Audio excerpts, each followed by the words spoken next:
Hello everyone, welcome to my channel. Please subscribe and hit the bell icon. Yellowstone producer gets blunt about show's award snubs. Our work is done. They're writing it out the cowboy way. As the hit Paramount drama Yellowstone has come to an end, for now, producer and director Christina Voros spoke to the Post about the show's award snubs. "I don't pay a whole lot of attention to that. I think Yellowstone has gone under the radar amongst the taskmakers from the beginning," she said. After 5 seasons with over 11 million viewers tuning in, Yellowstone ended on December 15. But, shortly before the finale, it was reported that stars Kelly Reilly and Cole Hauser have closed deals to lead a spin-off show about their characters, husband and wife Beth and Rip. So it's not entirely over. Plus, the show has several spin-offs in the works. Created by Taylor Sheridan, Yellowstone was about the Dutton family, owners of the largest ranch in Montana, including Patriarch John, Kevin Costner, who was also the governor before his death, and his adult children Case, Luke Grimes, Jamie, Wes Bentley, Beth, Kelly Reilly, and Beth's husband, Rip, Cole Hauser. Costner left after the first half of Season 5, amid rumors of a feud with Sheridan. The show dealt with his absence by killing John off in a hitman attack that was initially staged to look like a suicide. Costner won a Golden Globe in 2023 for the role, and the show got a Production Design Emmy nomination in 2021. But otherwise, the cowboy drama has been largely snubbed. I think that the number of awards or the nominations that have come up over the years for Taylor's work is vastly disproportionate to the caliber of work that's out there, Voros told the Post. She added, "I think when you make something that you're really proud of, it almost doesn't matter what everybody else thinks. And that's how I feel about the finale of the show." The show ended by laying John Dutton to rest with a funeral on the ranch. Meanwhile, Case sold the ranch to local Native American reservation leader Thomas Rainwater, Jill Birmingham.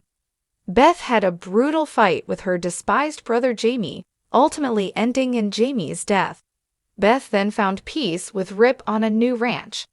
"As someone who knows the show more intimately than most, I think we did all of it justice," said Voros.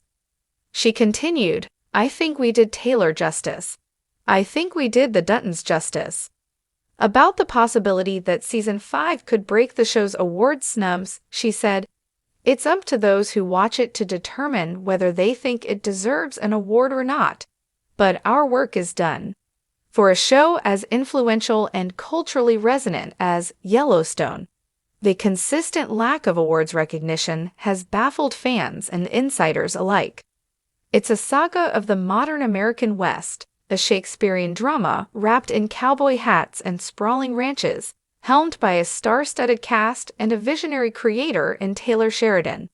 Yet year after year, the show has found itself conspicuously absent from the Emmy stage and other major awards ceremonies.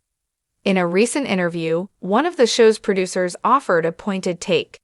"Our work is done," they said, exuding a mix of frustration, defiance, and pride. It's a statement that begs deeper exploration, not just of the snubs themselves, but of what they signify for Yellowstone and television as a whole.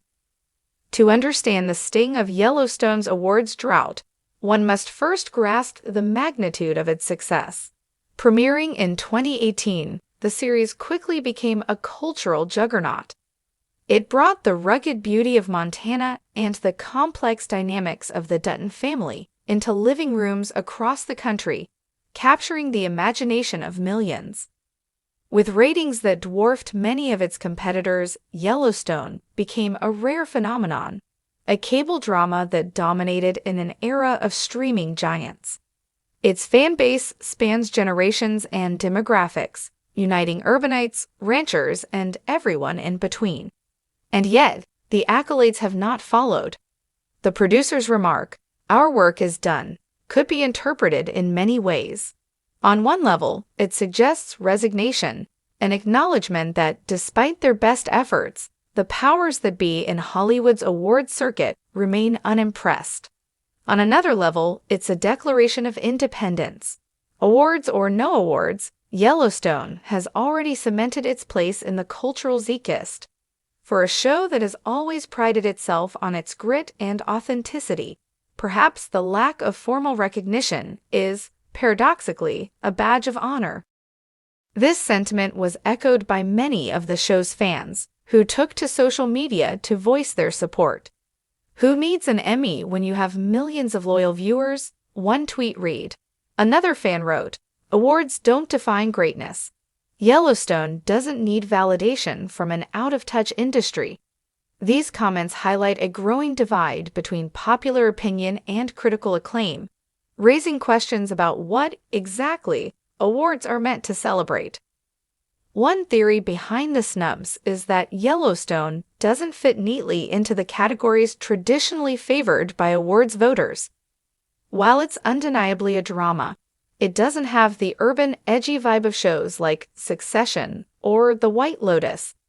Its themes, family, loyalty, and the fight for survival, are timeless but perhaps less trendy than the social commentary of other contenders. Moreover, its setting in the rural West might not resonate as strongly with the largely coastal metropolitan voting bodies that dominate awards organizations. Taylor Sheridan, the show's creator, has also been a polarizing figure. Known for his uncompromising vision and no-nonsense attitude, Sheridan has never shied away from speaking his mind. While this has endeared him to fans, it may have rubbed some industry insiders the wrong way. Yellowstone is, in many ways, an extension of Sheridan himself, a show that refuses to pander or conform. This rebellious spirit might make for compelling television, but it's not always conducive to winning popularity contests. Then there's the question of genre bias. Westerns have long been underrepresented in award circles, often dismissed as niche or outdated. Despite its modern setting and complex narrative, Yellowstone is still, at its core, a Western. It's a genre that celebrates rugged individualism and the harsh beauty of untamed landscapes, themes that may not align with the sensibilities of today's awards voters. This bias isn't new. Classic Westerns like Gunsmoke and Bonanza also struggled to gain recognition in their time. But to focus solely on the negatives would be to miss the bigger picture. The lack of awards hasn't diminished Yellowstone's impact. If anything, it has fueled its underdog status, endearing it even more to its fans. The show's influence can be seen far and wide, inspired spin-offs like 1883 and 1923, a surge in tourism to Montana, and even a renewed interest in Western fashion and culture. It has sparked conversations about land ownership, conservation, and the complexities of modern ranching. In many ways, Yellowstone has achieved what no award can quantify: cultural relevance. As the producer's statement circulates, it's worth considering what the future holds for Yellowstone. The show is set to conclude with its upcoming season, leaving behind a legacy that's as enduring as the Montana mountains it so vividly portrays. Awards or not, Yellowstone has redefined what television can be, proving that there's still a place for sprawling epics and morally complex characters in a world of bite-sized content and instant gratification. In the end, the producer's words serve as a fitting epitaph for the show's awards journey. "Our work is done" is not a concession of defeat, but a celebration of achievement. It's a reminder that success is not always measured in trophies, but in the stories we tell and the lives we touch. For Yellowstone, the story has always been its greatest prize, and as the final credits roll, that's more than enough.